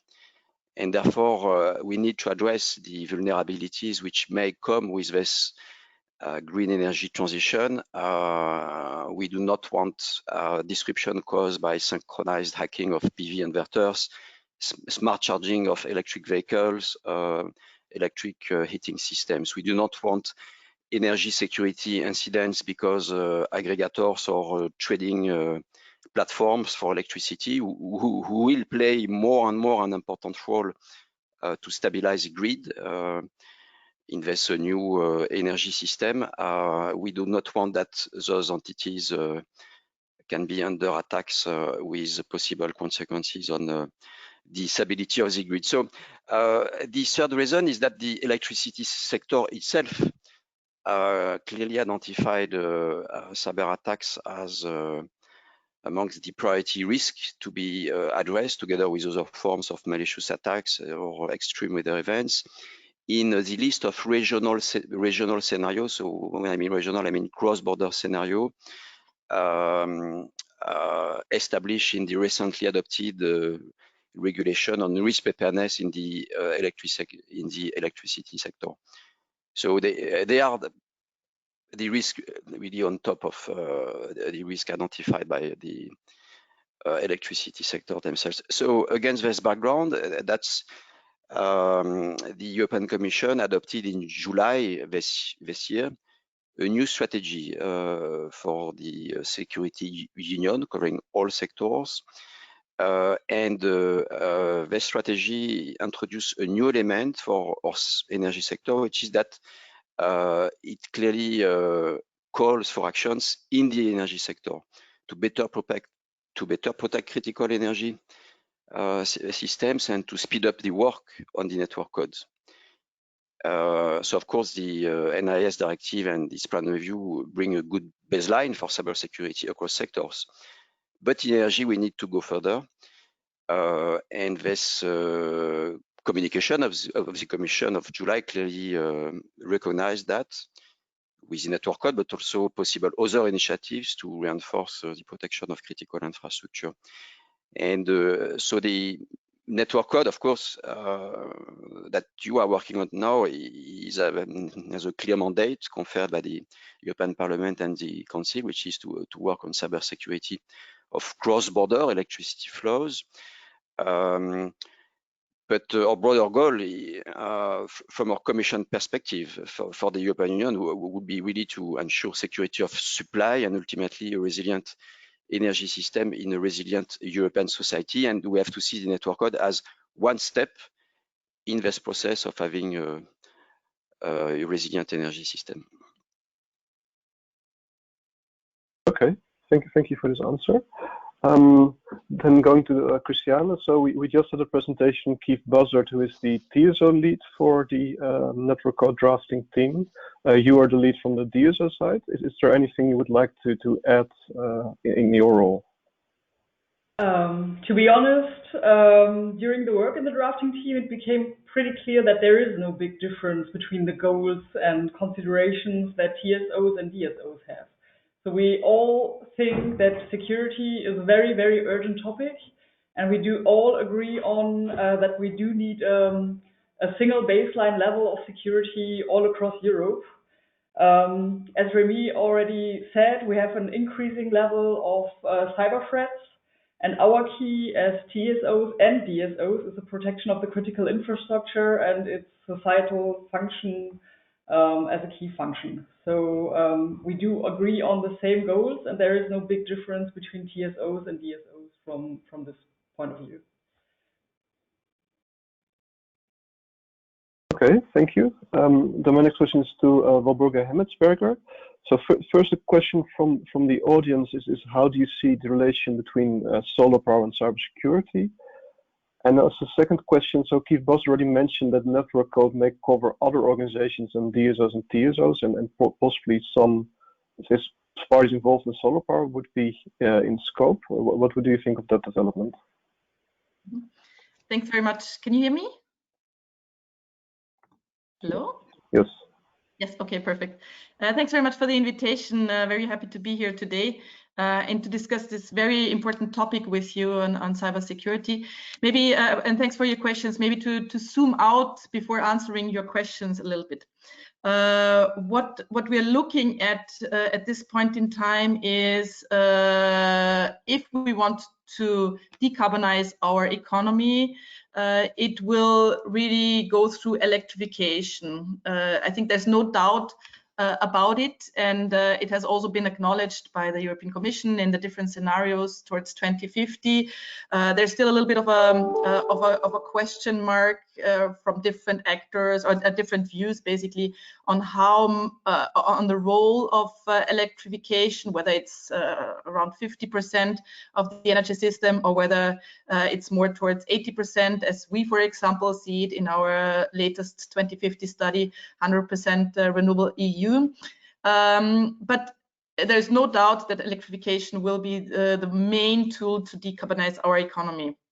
Now, when it comes to our sector, we do think that solar will play a major role just because of the costs which have come down considerably in the last couple of years. So we had major cost reductions of around 70–80% in the last 10 years, and solar has become the most cost-effective energy source by now, together with wind. And we do think that solar will play a major role in the total energy system. We see it in our study amounting to up to 60% of the energy system. So that's just to draw the picture a little bit from this perspective. And what is crucial for this discussion as well is that the system we look into, it will be very much and more so than today a decentralized system. So we do think that small installations, local installations, Rooftops, in particular, will play a major role in this picture, and that's why we, and that's getting back to your question, that's why we do think that also PV will become part of the critical infrastructure, and it will be very important to look at the issue of cybersecurity also when it comes to PV. Now, shaping the picture a little bit more, when we look at large PV plants, so that's plants which we would say are above 1 megawatt peak, they are usually very integrated, connected, they are professionally dealt with and maintained. So they are already very much looking into the security measures it needs. When it comes to small and medium-sized PV, which in the bulk also also add up to in the future. There we do think that it's very important that PV installers and operators must be continuously reminded of the risks and also must get incentives to take the necessary measures. But then if you go further down, when we talk about the small facilities, when you talk about rooftop, and by the way, the potential is huge on rooftop, and when looking at the renovation wave, we do think that rooftop will get special attention and will be further developed. So here, very often we see the direct connections of these small facilities to the internet service of equipment manufacturers. And all of a sudden, when these servers, so these servers are connected to many hundreds, maybe thousands of solar panels, and therefore it's very, very important that for these servers, so that poses a unique challenge, and these servers have to adhere to specific also security measures. So cybersecurity needs to be at the top of the agenda when it comes to PV. And we need to make sure that solar panels and solar plants of all sizes are run securely and safely. And we do think that it needs a holistic approach to that in order to increase the cybersecurity also of our sector. Thanks very much. Okay. Thank you for your answer.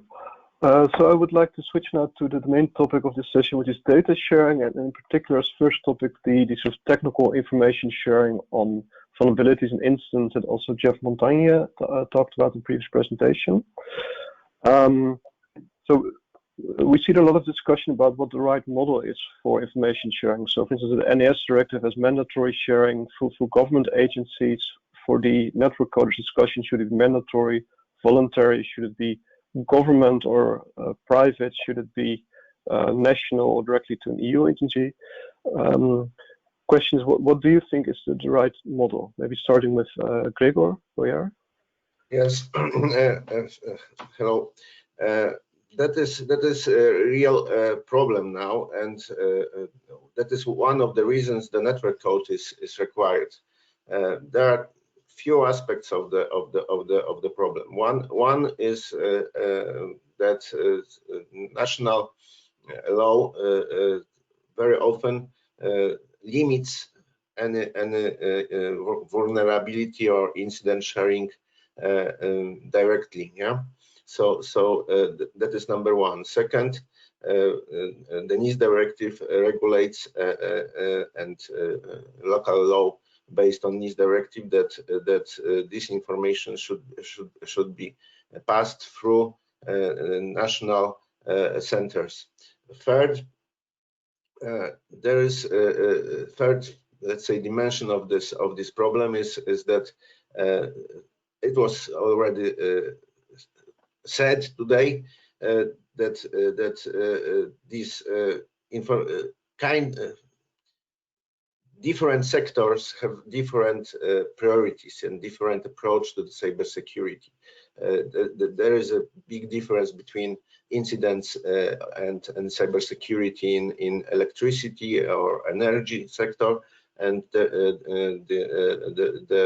banking or telecoms. They have different approach and different needs and different specific. So in my opinion, network code could be cybersecurity network code could be the answer or the way to go to the right direction. And in my opinion, the right direction is that it should, besides national communication scheme, there should be also centralized sector communication scheme. That means at the end that there should happen that we have European energy CSERT. That is my opinion. Thank you. Okay, thank you very much for your answer. Does any of the other panelists want to react to this answer, give their opinion? And by the way, I would like to encourage the attendees to also pose their questions in the webinar or the webinar form.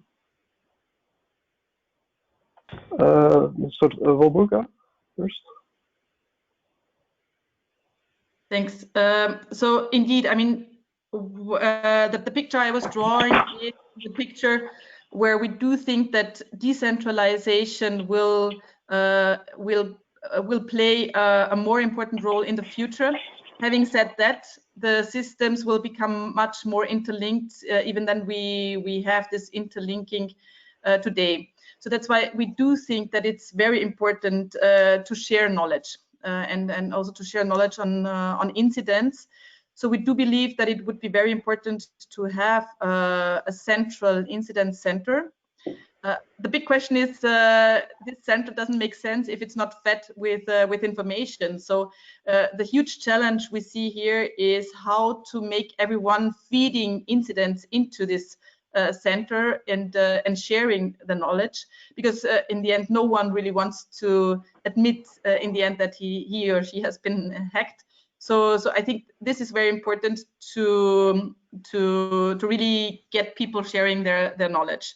So it needs a central point where this information will be collected, but it also needs it needs an incentive for people to share the knowledge.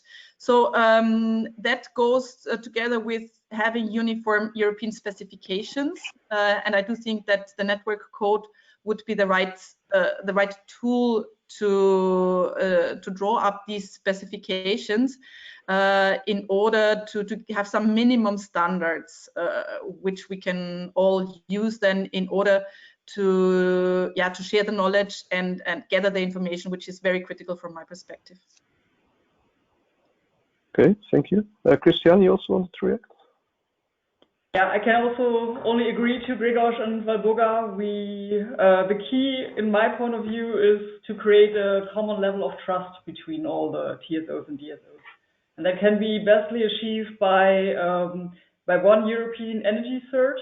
And I think also the key is the anonymization of the data and the sanitizing of the information, so that no one has to share the real impact of an attack or the name of its company who was attacked. So I think the level of trust is the key, and we do need the European cert. I would absolutely agree to both of them. Okay, thank you. So there seems agreement on to have, that's very important to have European cert or CSERT agency for the energy sector.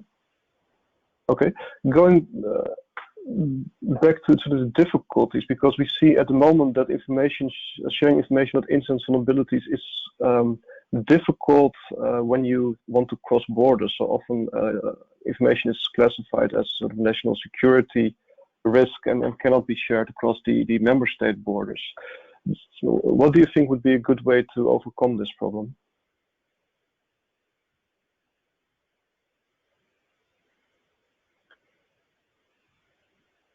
Okay, if I just maybe, Gregor, do you want to go first? Maybe Gregor can start, yes. Okay, that must be regulated. There is no other way. Simply the regulation on that could happen by network code, but also it must be, let's say, aligned with update to the NIS directive. That is my opinion, and there is no other way to go, and it doesn't need to be very restriction. It doesn't need to be very hard in the beginning, and of course trust what Christian said. It is very important and a key in operation, but to start that there must be regulation. That is my opinion. Okay, thank you. Wilbur, you also want to react? No, just quickly, because it very much underlines what Gregor and Christian just said. I mean, regulation is key indeed, but also anonymizing, sorry, it will be key in order to share this information. Okay, thank you. I've got a question from the audience. They say, so I hear that a lot of participants find it important that there's one European energy cert. Who do you think should take the lead to make this energy cert happen?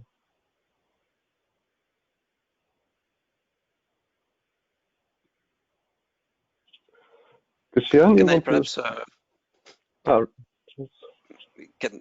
can I perhaps intervene here? Not necessarily to directly respond to this question, but perhaps to your initial question, Martin, on the obstacles to share information across borders, because of course, and I think that's important to be fully aware of that, national security remains the sole responsibility of each member state. And that is important to bear in mind. But at the same time, member states are also bound by the obligations of the Treaty on the Functioning of the European Union to ensure security of energy supply in the Union. And that's an obligation also for the member states. And thus, they have to do that in a spirit of solidarity between them. And the first application of the solidarity principle is to share information which is important for the energy security of the other member states. Hence, I think that to overcome those possible difficulties to share information across borders, there should be a clear recognition, in fact, political recognition, that there are circumstances in which TSO and DSOs may need and should be obliged to share information across borders. And I think that's an important step to pass. Then on the idea of a European CSIRT, in DGNR, we look forward to receive the proposal that we will receive, and we will certainly assess it with a lot of interest. I think that that's important also to have in mind that we need a stepwise approach. There cannot be a big bang from one day to another the creation of a European CSIRT. So we have to think about the different steps towards perhaps a longer term objective, which could be this one.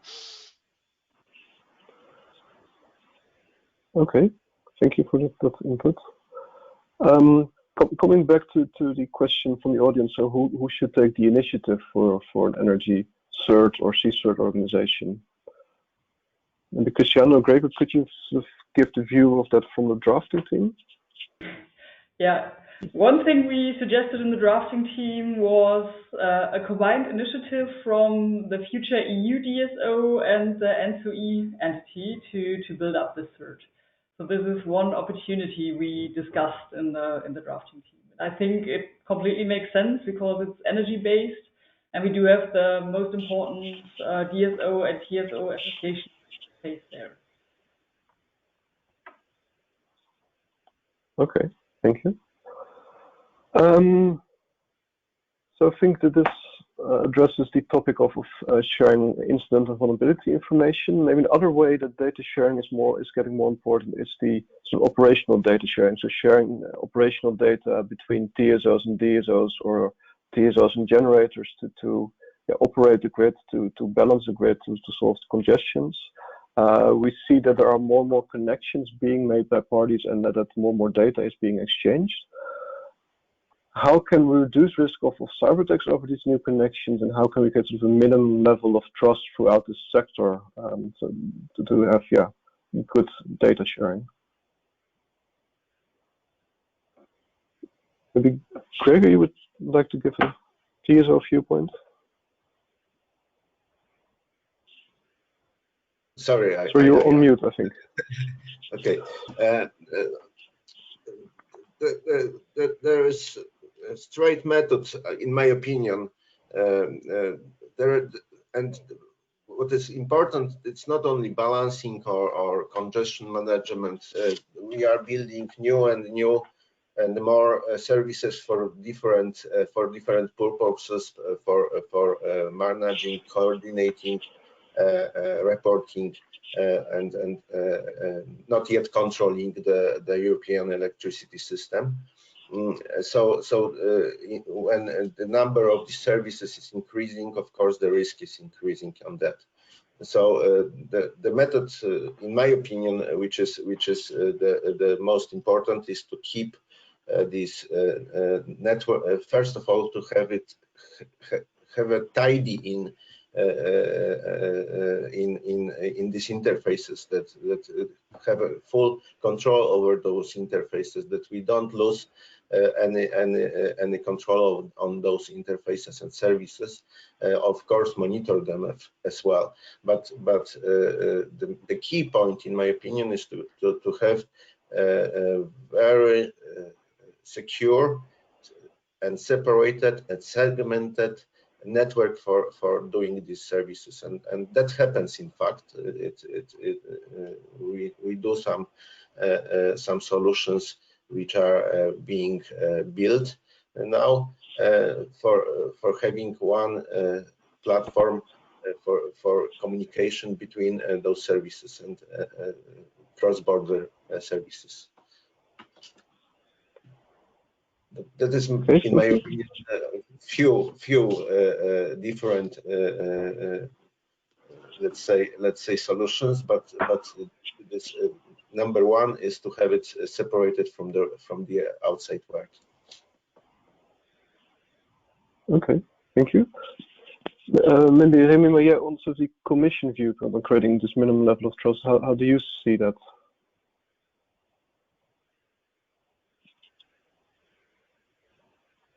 Yes, I'm just mute myself. So minimum level of how to create trust. I think that's a very important question, and I will give 3 replies to that. First, we need to find the good balance between mandatory and voluntary requirements, and probably we need a set of clear mandatory requirements so that everybody can offer a minimum level of trustworthiness. The second aspect is, I think, an appropriate governance to facilitate cooperation and the sharing of sensitive information. And I think last but not least, and that's perhaps the most important, in fact, trust comes by doing together and by cooperating. And perhaps a good way to progress in that respect is joint exercise. Is a practical thing that can also contribute to create trust. Okay, thank you. We're going to Walburga. I mean, you also see solar energy being, I think, more and more connected to DSO facilities, TSO facilities. How do you see that we can best secure those connections? Yes, I mean, it depends from my perspective a little bit, as I already laid out in the earlier discussion, on what kind of PV plants you're talking about. So when it comes to large PV plants, this question it will be answered very differently than if you talk about rooftop solar. But I want to concentrate a little bit more, because I think it's more important on the rooftop segment. because in the end, these are the citizens we want to have on board for our energy transition. And we do believe that they will play a major role, and they also have to play a major role in order to own the transition. So it is crucial to gain their trust in the whole story. And when you look at discussions you have in several member states when it comes to installing, just as an example, smart meters, where there's many people who don't want to have such a smart meter because they feel that their privacy will not be respected by having such devices. I think it's very important to get these people and get citizens on board. And for that, it is crucial from our perspective to protect the privacy of energy consumers in order to gain their trust. What we want is indeed to have an exchange of data in order to better manage the energy system, and to also overcome that we have security issues. So we need to comfort citizens, and we need to comfort them when it comes to their private data, and protect them, because otherwise it can backfire on our joint project to decarbonize. So what it needs from our perspective as well to gain trust between all the parties is, and that gets back to also our previous discussion, is to have central rules on that, to have a uniform directive at EU level. We need to make sure that those who are manufacturing the devices adhere to very strict cybersecurity standards. And we need to also have the installers and operators on board to provide for a secure integration of the PV systems into the energy system. Okay, thank you very much. I see Laurent appearing, so yeah, time to slowly wrap up. Martin, I'm sorry to disturb the very interesting debate, but I think our time is getting over the end of the event. So unless you want to have a final word. Not from my side, any of the panelists? Then I would like to thank all of you for participating in this panel. Yes, thanks to everyone. This was a very good discussion around the theme which were just introduced before. So I will not stay too long here. Maybe I would like just to make a few closing remarks on what we learned through this event is the importance to move fast, and the fact that we see threats increasing around us has been repeated several times across the audience. We also heard a lot about the progress made through the efforts done by TSOs and DSOs together into drafting the cybersecurity network codes, and the fact that both are really working in consistent objectives, trying to reach this objective as quick as possible.